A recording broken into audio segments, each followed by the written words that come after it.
हाजीपुर वैशाली।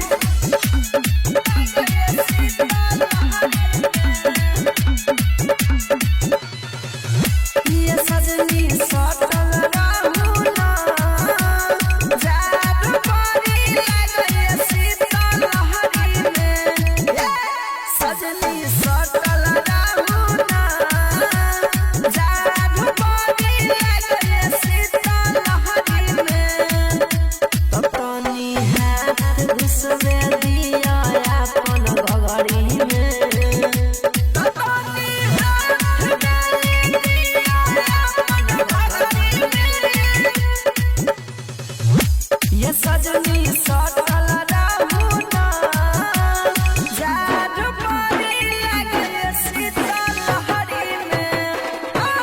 सजनी सटल राहुना जादू परी लगे शीतल लहरी में। डीजे कंचन राज हाजीपुर वैशाली।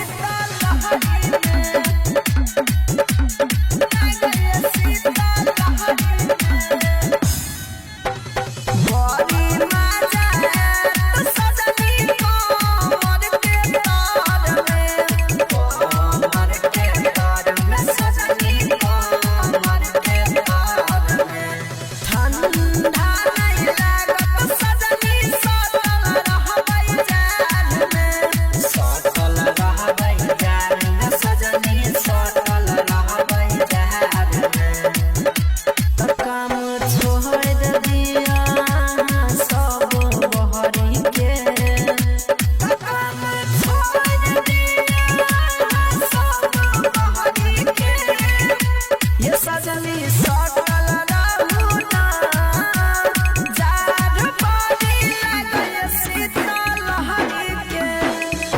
ये सजनी सटल राहुना जादू परी लगे शीतल लहरी के।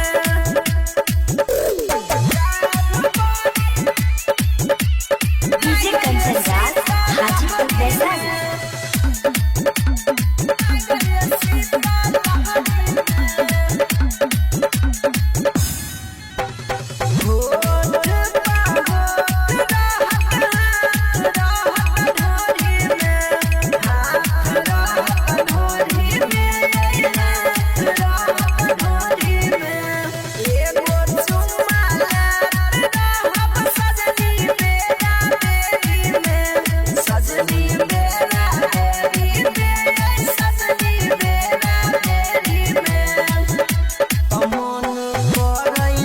Take